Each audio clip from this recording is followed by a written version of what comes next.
We're now one day away from the NBA draft. The 2022 NBA draft is tomorrow. We're going to discuss that and other Duke men's basketball offseason topics with Josh Smith from the Devil's Den podcast here on today's edition of Locked On Blue Devils. Let's get to it. Vital. Hey, make sure you listen, man, to Locked On Blue Devils with JJ Jackson. He's awesome, baby. You are Locked On Blue Devils, your daily podcast on the Duke Blue Devils, part of the Locked On Podcast Network, your team every day.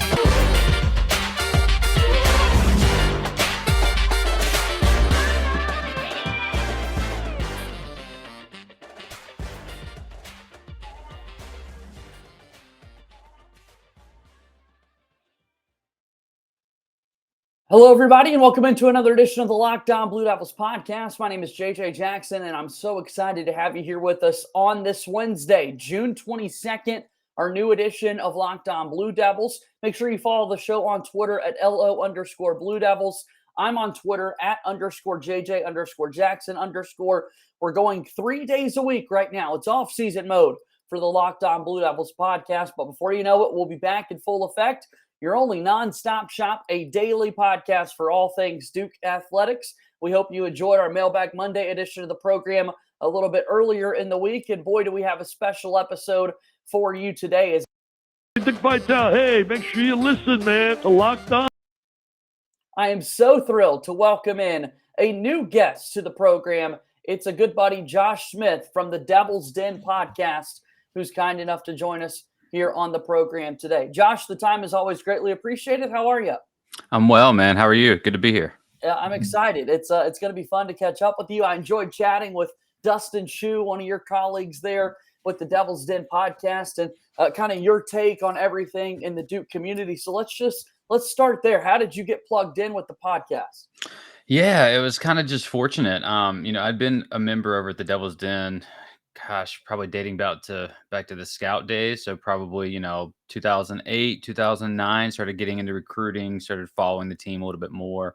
And they had a podcast going and it kind of dropped. The former host just got busy. Life happens, right? Right. And so I just kind of reached out and just said, hey, is there any interest in continuing to do this? I have a guy that could produce it. We're interested.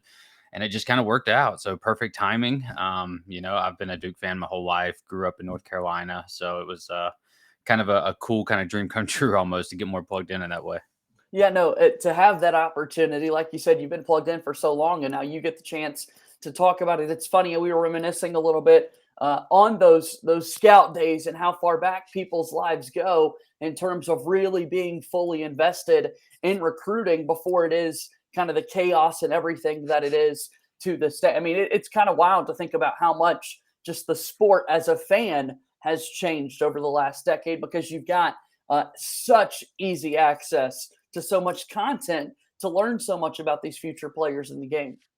For sure. I mean, it's changed drastically, grassroots, the AAU, the rise and all of that. I mean, it's just, and then you had the one and done rule, right, that comes in there into play. And it's a different world. That's not even talking about the transfer portal, right? Which just completely turns everything upside down.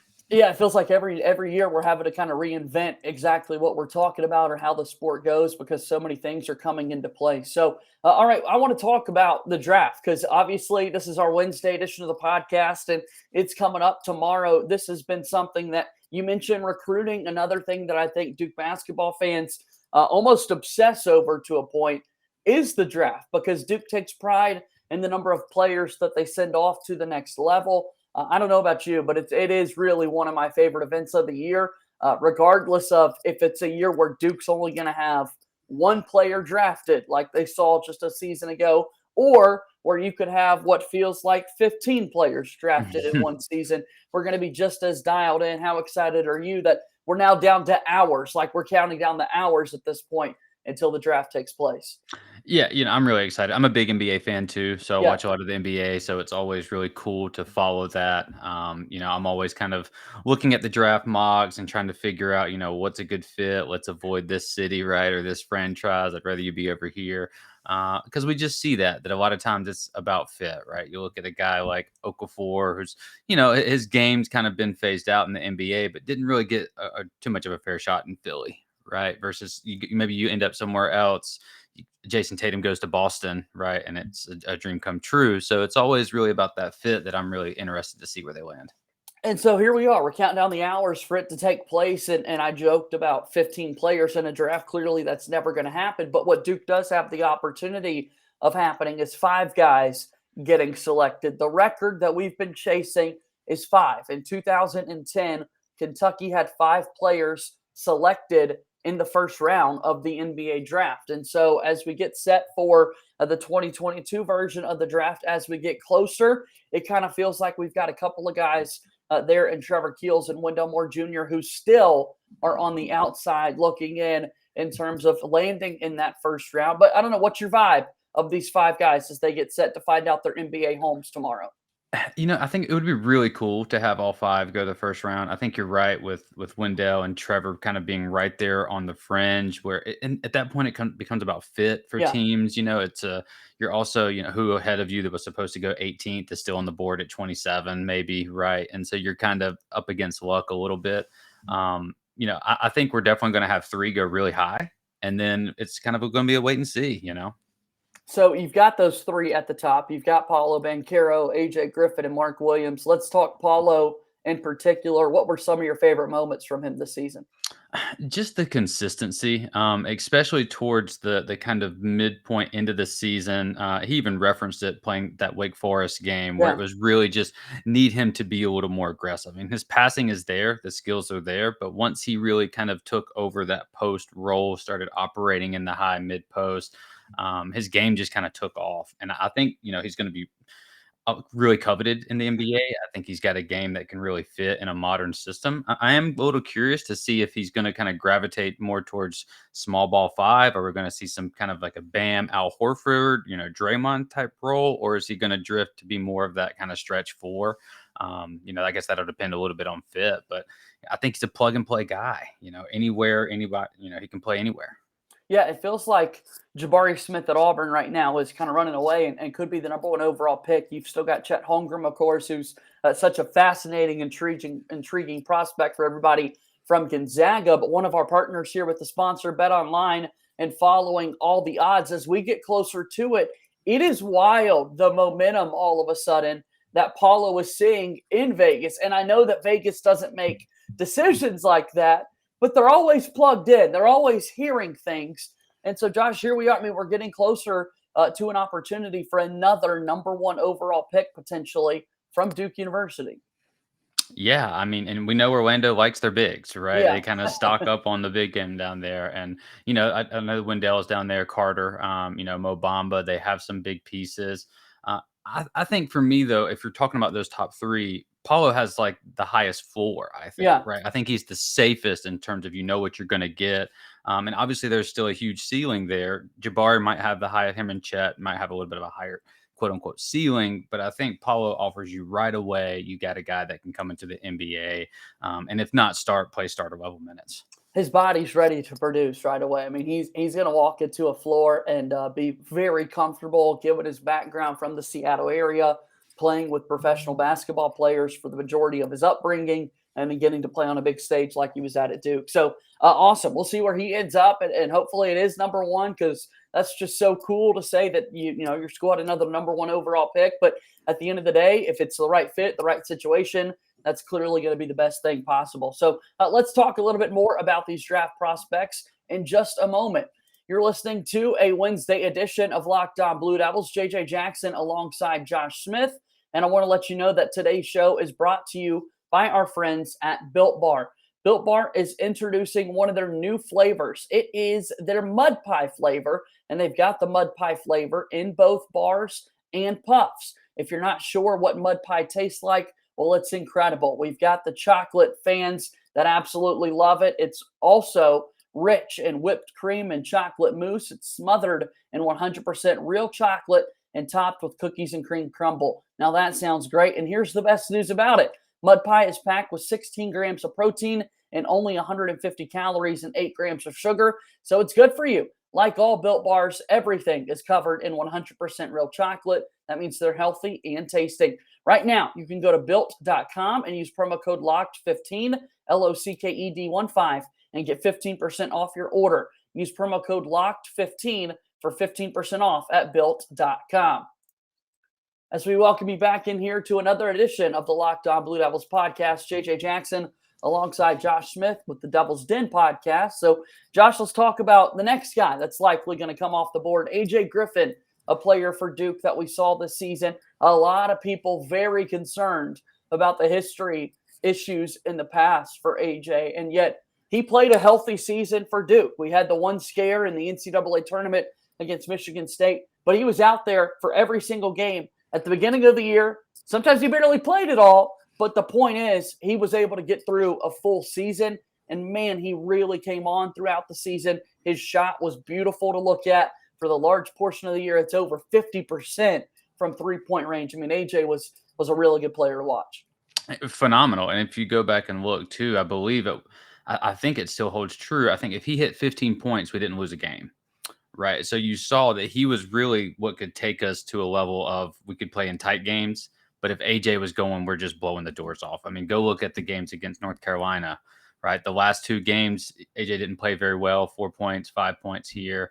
And it was it felt kind of lopsided. Right. And then you go back into the game in the Dean Dome, AJ goes for 27, and it's not even a contest, really. I mean, Duke's up 30 at halftime almost. And so, he could be that X factor. And anytime you can shoot the ball that well, I mean, if the explosiveness and the athletic ability comes back at all, you got a 5-tool player right there.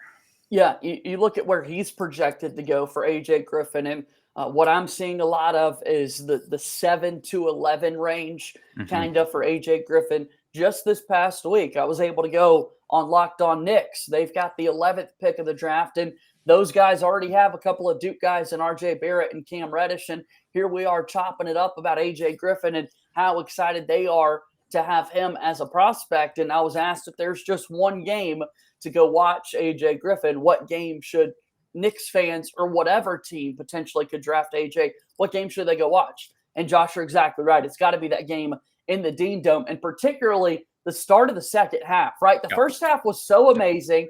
North Carolina is completely out of it by halftime, but you just worry, okay, are they going to have some rah-rah speech in the locker room? Is the crowd going to get back behind him? And man, AJ just was not going to let the Tar Heels win on that day.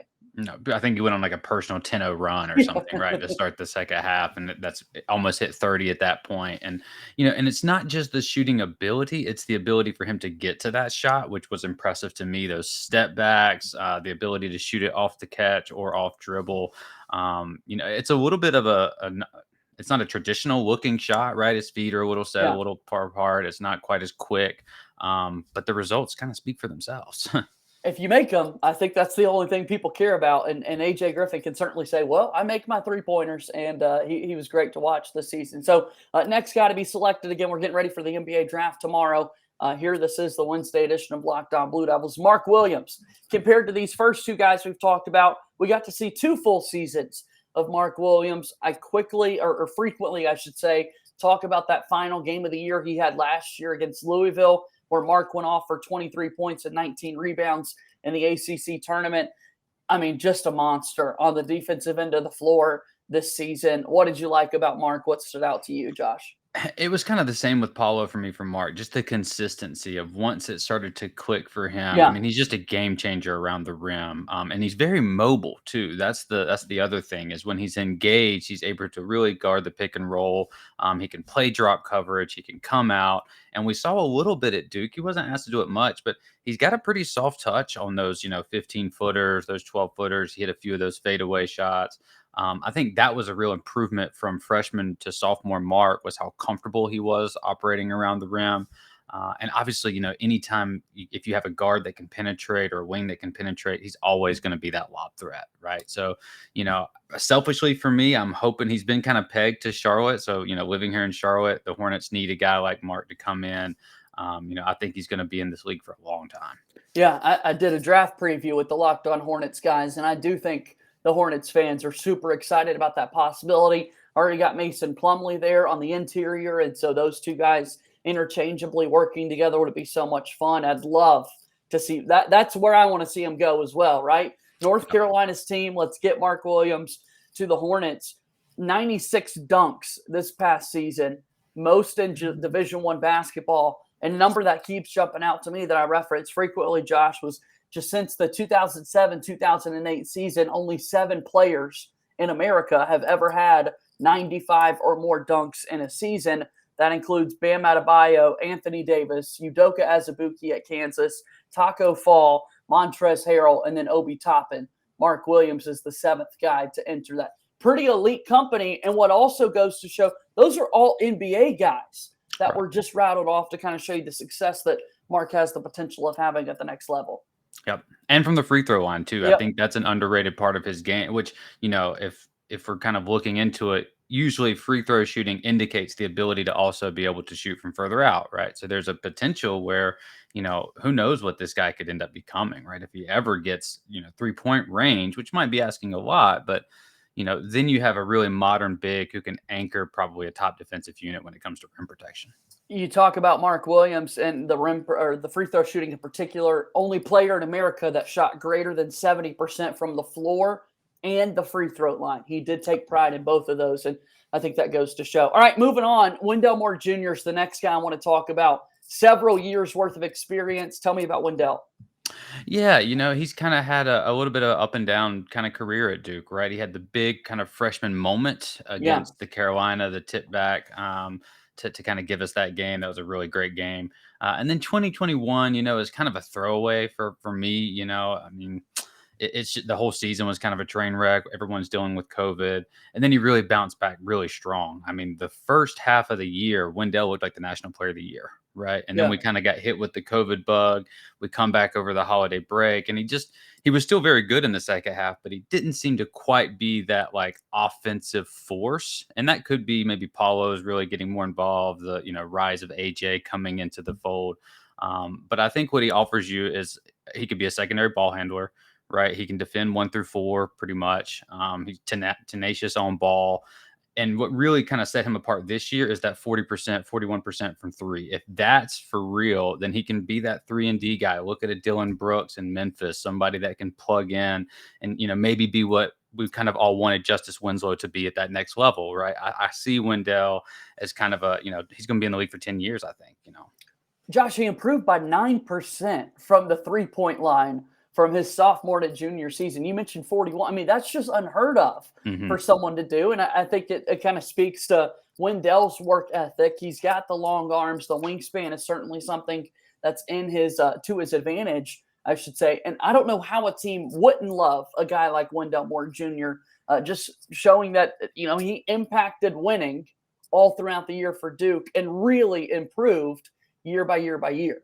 Underrated athlete too. We didn't see it the first 2 years quite as much, but last year there was really an emphasis where some of those dunks, I mean, Clemson, he almost gets hurt, right? I mean, he was really just attacking the rim. And I think if AJ's not going for 50% from 3, that 41% would stand out a lot more to us, but it kind of just got hidden because AJ's just over here doing his best Steph impression. Yeah, no kidding. And I don't think I hadn't put it in that context before, Josh, and I'm glad you said it because so much I really was focusing on the fact that AJ's 3-point percentage was as amazing as it was, overlooking entirely how great it is to have a guy who's knocking down 41% of them and Wendell Moore Jr. and that athleticism. I'm thinking back to the first game of the year against Kentucky in the Champions Classic. Wendell has that baseline put-back dunk that no one saw him coming, and that just kind of set the tone for the season that he was going to have. All right, speaking of that Kentucky game, it's a great way to round out the 5 guys likely to be drafted tomorrow. But Trevor Keels comes onto the scene, 25 points in his Duke debut, and then from there had an up-and-down season, to say the least, for Duke basketball. But he's made the decision to pursue a professional career. What do you like about Trevor? Yeah, it sounded like he really kind of was going back and forth for a while. It kind of came down to the deadline. He's got the NBA body, right? Like we've heard that all year. They were the bulldozer, bulldog, insert running back, whatever superlative you want to use. I think for Trev, though, the biggest thing, he showed that he could be an on-ball person, right? Defensively and offensively, he can run some point if needs to. But the shot, right? That's what the NBA is really going to be predicated on. Can that translate? It's pretty kind of flat right now. He has a whole lot of room to miss. There's not a lot of arc there. So usually it's line drive dead on, or rim, right? And so that's the piece, I think. Also, from the free throw line, if you're going to drive, if you're going to get in there that often, you really kind of need to be closer to that 75, 80%. But, I think he can stick. He's been compared to Gary Trent a lot. I think Gary was a little bit more polished coming out, right? The shooting seemed to translate a lot better for Gary coming I'd in. absolutely agree with that. Yeah. So I would be hesitant to just go ahead and throw that on there because they're both 6'4", 6'5", I hope it works for Trev, right? Because I don't want him to get kind of just stuck in the G League and stashed, and then it becomes very difficult. But it only takes one team, to buy in. And if the shin or the ankle or whatever the lower leg was bothering him, certainly that can impact shooting. He did finish the year great. Him and Paolo were really the only two guys that kind of showed up for us in that Final Four game. I think he had like 18 off the bench. So he's a big game player. So maybe that when the lights come on, kill mode. Kill mode indeed, and you mentioned the AJ Griffin number about scoring 15 and how successful the team is. One of the numbers I was also kind of monitoring throughout the year was Trevor Keels and his offensive production. And until the Final Four game against North Carolina, Duke was unbeaten when Trevor Keels scored 13 points. So Duke finished 21-1 when Keels put in 13 points this season, which in the grand scheme of things feels like an insignificant number, knowing that he came on the scene with those 25 points that he did against Kentucky. But nonetheless, when he scored, Duke basketball was in a better spot moving forward. So let's get set for next year's team. I want to talk a little bit about that here in just a moment. Again, Josh Smith is joining me from the Devil's Den podcast. Here on this Wednesday, it's June 22nd, 2022. That means tomorrow is the NBA draft. We are 1 day away. And one live NBA draft show is not enough for us at Locked On. The entire NBA channel is going live on NBA draft night. So if you have a favorite NBA team, make sure you subscribe right now to their Locked On YouTube channel so you can get notified when they go live on NBA draft night. Welcome back into Locked On Blue Devils. JJ Jackson here alongside Josh Smith from the Devil's Den podcast. And Josh, I want to shift gears. I want to talk a little bit about what next year's team is going to look like. We came into the week and the guys have arrived on campus. There's the one picture that's been taken of all the guys that Duke Social put up of them inside Cameron Indoor Stadium, seating there in the seats and looking at next year's team going in. What do you like about it? Talk to me about the depth and that sort of thing for this team. Yeah, it's a lot of new faces, first off, right? Some old, some young. Got a lot of different grad transfers coming in, Right. portal guys. Obviously, the freshman class is going to speak for itself. Pretty much for the casual Duke fan, you're going to see Jeremy Roach and then a bunch of new guys. If you're really kind of like one of us, you'll know Jalen Blakes and some of these other guys. But it's going to be an opportunity for Jon to really make it be his team, which is pretty cool, right? He has Jeremy coming back, and then it's all his guys. So there's a lot of depth. There's a lot of height. There's the option. There's the versatility is what I like, especially once we added Grandison. To me, you look at his shot chart. He's a 63% corner 3-point shooter. Can play, on ball, off ball, can allow you to be big or small and slide down. I was a little worried about the backcourt there. And then, what does Scheyer do? He turns around and gets Proctor to come in and then Grandison, right? And so immediately problem solved. I'm really high on Proctor. I know he's a little bit of a prospect that's kind of gets mixed reviews a little bit. I'm really high on his ability to create offense, to really get in the lane and make things happen. I think it's going to take him a little time to adjust, but, I could see him being that. If we're going to Coach K, January, February, usually the lineup gets shifted around somewhere around that conference time, right? Someone gets inserted into the lineup. Proctor would be that guy for me. So I'm really excited to see him. Obviously, Whitehead's going to be a stud. He's going to be a star. No, that's a given. And we talk about Proctor, him coming over from Australia a year early, and that's a name that as we started to get closer to the decision, and here we are on the eve of the draft, Shayden Sharp is someone that came up, the Kentucky player who never ended up playing at all for the Wildcats. He came in a semester early, joined them halfway through this past season, and never stepped on the floor and is going to stay committed to the draft process. So Kentucky fans never get to see him truly in game in their uniform and that sort of thing. And it felt like that could have been a real possibility for Tyrese Proctor, given that he's an international prospect, his age and everything that goes into it. I'm right there with you. I really could see this guy vying for a starting spot as we kind of look at a projected starting lineup, so to speak. And we know it does tweak throughout the season, but look, it's the summer. These are talking points that everyone wants to discuss in the Duke basketball world. I think Jeremy Roach is pretty safe. I think it's okay for us to start there with his gig right there. And then I do think you're going to have both bigs on the floor in Filipowski and Derek Lively getting the chance to start there for Duke right out of the get-go. Dariq Whitehead is one of the most prized players in this class. And so then that leaves one spot left out there. You're looking for another guard. You're looking for a wing. And Josh, I think it comes down to probably Jacob Grandison at that point or Tyrese Proctor. Is that sort of the projected starting lineup that you've seen, that you're thinking of? Talk to me.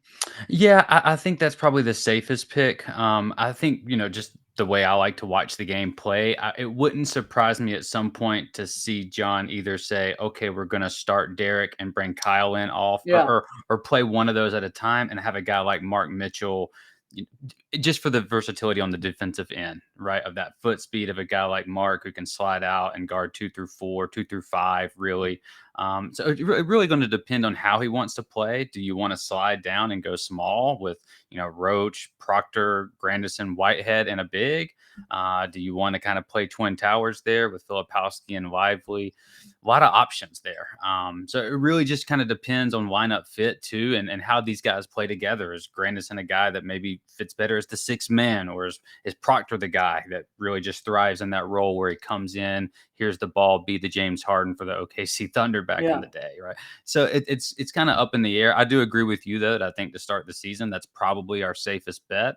I would probably put Grandison there to start and let Proctor kind of figure it out. He still needs to get that frame up, get ready for the physicality of the game. But it wouldn't surprise me, like I said, January, February, to see him in that lineup. And then Mark Mitchell is going to be someone that really factors in off the bench for Duke, one of the other really talented freshmen in this class, that if this is any other school in America, Mark Mitchell's going to get a chance to truly shine and get to play a whole lot. Same could be said for Jaden Schutt, right? A top 50 player on the roster. I think the sky is the limit for him and what he can accomplish. And then I've been noticing a couple of folks that listen to the podcast so avidly appreciate all the YouTube comments that they send. And I think it was after even one of our shows that I had with Dustin Shue, one of your colleagues, a week or so back. Apparently I'm not giving enough love to Jalen Blakes and how he could factor in to this Duke team going into a second season. And that is fair, because experience at the end of the day is something that's valuable in college basketball. And while Jalen Blake's numbers were, quite frankly, nothing a season ago coming off the bench as he did, it is another scholarship guard that you've got kind of waiting in the wings and can really help Duke out. And the wingspan is there, right? Yeah. The on-ball defense has the potential to be really good. I would like to see Jalen, I think a little bit of last year, and we saw it, and he's a freshman coming in to play spot minutes. But I'd like to see when he does get in the game, that sense of, I belong here, right? Not kind of coming in like, let me get this shot up. Let me, it's kind of garbage time, but more of that, I'm a part of this. I think his role next year is going to kind of be hidden a little bit from us. The value, I think, is going to be in practice, going against Jeremy every day, going against Tyrese. He can be the scout guard for the other team, and really kind of lead that charge. And who knows, maybe he finds a role, right? I didn't think Jordan Goldwire would be as prominent as he was at Duke, or Tyler Thornton. I thought those guys were brought in to play the same role. And, obviously Kay loved that type of player. We'll see kind of what John's going to do with it. But, I hope he sticks it out. That's the big thing in today's game, right? You always got that kind of bird, that transfer bird in your head. And thank you for bringing that up, because that was something that, quite honestly, I mentioned being insignificant in what the on-the-court production and numbers looked like for Jalen Blakes and a lack of minutes. The thing to highlight there is that he is staying committed and that he is coming back for his sophomore season. If you're playing at Duke, chances are you've got an opportunity to go play it anywhere else in America. And Jalen didn't pursue that opportunity. He wants to be a part of this Duke basketball team. And I think that speaks volumes to the type of player that he is. All right, we mentioned kind of the coaches that are in play with Coach K, what we're so used to. That's where we want to wrap today, Josh. I mean, here we are, lifelong Duke basketball fans. Myself at 26 years old, I speak for the majority of people kind of in my age range, and even 16 years, I guess, above me, for Coach K to be there for 42 years. for so many people out there, this is uncharted territory. Like, Mike Krzyzewski is not the head coach. He made headlines a little bit earlier this week. He went on the John Rothstein basketball podcast and put out a quote that he did not expect to be in person at Cameron Indoor Stadium for any Duke games this year. Truly going to let Jon Scheyer be the head coach and let all the limelight go to Coach Scheyer as he gets started. But I mean, is it weird? Like, let's talk about this. How you feeling this sort of transition? We know Jon Scheyer's the right guy. Obviously, we could see the staff he's put together, how forward thinking he is in a lot of ways. It's still really weird to me at the end of the day that it's not going to be Coach K as the season nears. Yeah, I think for me, it's really going to hit when we see John walk out of the tunnel, right? And Yeah. he's on the sidelines, and it's not just countdown; Yeah. it's the real deal. I will say though, and I said this on our pod too, of the fact that it is John, to me made it so much easier because it's just like, this guy's one of us, right? Yeah. Like, I grew up, I've watched John. We kind of graduated high school at the same rate, right? Right. Like, his freshman years or his 4 years at Duke were my 4 years at Appalachian, and so, seeing him come into this role, it really does echo like, okay, this is still business as usual, right? This is still Duke. Whereas if it was a guy like a Brad Stevens or a Jay Wright or a Chris Beard that comes in, maybe the national recognition is a little higher, it would feel very different for me. So that it has been John, we had a year to prepare. It's still going to be really weird, right? This is all I know for sure. He is Duke as far as I'm concerned. And so, I'm excited for John. And I think what also helps on our side is that he's already locked up 2 number 1 recruiting classes, basically, and he's on pace to get a 3rd. So if that's any indication, this train ain't stopping. So, Josh, this has been such an amazing conversation with you here today, and obviously got a chance to chat with Dustin, a part of the Devil's Den podcast with you guys, and Raul's going to make an appearance at some point here on the program, and just so grateful for that. I really want people to go check out the Devil's Den podcast because I listen to you guys whenever a new episode is posted. You're somebody that I want to listen to and that sort of thing. So just wanted to say thank you once again for taking some time to join out there. So before we get out of here, kind of give me an overview of, once again, the Devil's Den podcast and what people can find there. Yeah, anywhere you listen to your pods, Apple, Spotify, wherever, the Devil's Den podcast. We recently had Dave Bradley on, who's the creative director, if you're familiar with Duke Blue Incredible Planet. interview. I mean, it was awesome to listen to. And I want to stop you right here. Go listen to that podcast. That was remarkable. Yeah, Dave was very generous with his time, kind of opened up, let loose a little bit. So, if you watch all these videos, these commitment videos, behind the scenes stuff, his team's behind that. So we were really happy to have him on. We also recently just recorded, and it'll be going up, I think, next week. We were fortunate to be able to get Dr. Whitson from Duke University and Dr. Garden from UNC. They've combined to do a Duke UNC Alzheimer's Research Center. June is Alzheimer's Awareness Month, and it affects a lot of us. You probably know someone yourself, Alzheimer's, dementia. So they came on, talked about the initiative, which was really cool. Coach K and Coach Roy Williams also did videos for that to support the center. I know there's a lot of back and forth between Duke UNC fans, but sometimes it's kind of cool to come together in a fight like this. So that'll be going up next week. So give that a shout out too. Yeah, when 8 miles separate schools, you're going to have the opportunity for things like that to take place. And there are so many things, health being one of them, that is just greater than basketball. And so that's certainly something that I'm going to be on the lookout for myself. Josh, again, can't say thank you enough. Really do appreciate you being on the show today. Yeah, man. Appreciate it, JJ. Take care. That is Josh Smith with the Devil's Den podcast joining us here on this Wednesday edition of Locked On Blue Devils. And that's going to do it for another edition of our podcast today. We'll be back later in the week to tell you about the NBA draft as it gets set. Coming your way tomorrow. Be sure to check it all out. That'll do it for today's show. As always, go Duke. I'll talk to you soon. My name is JJ Jackson. Thank you and good day.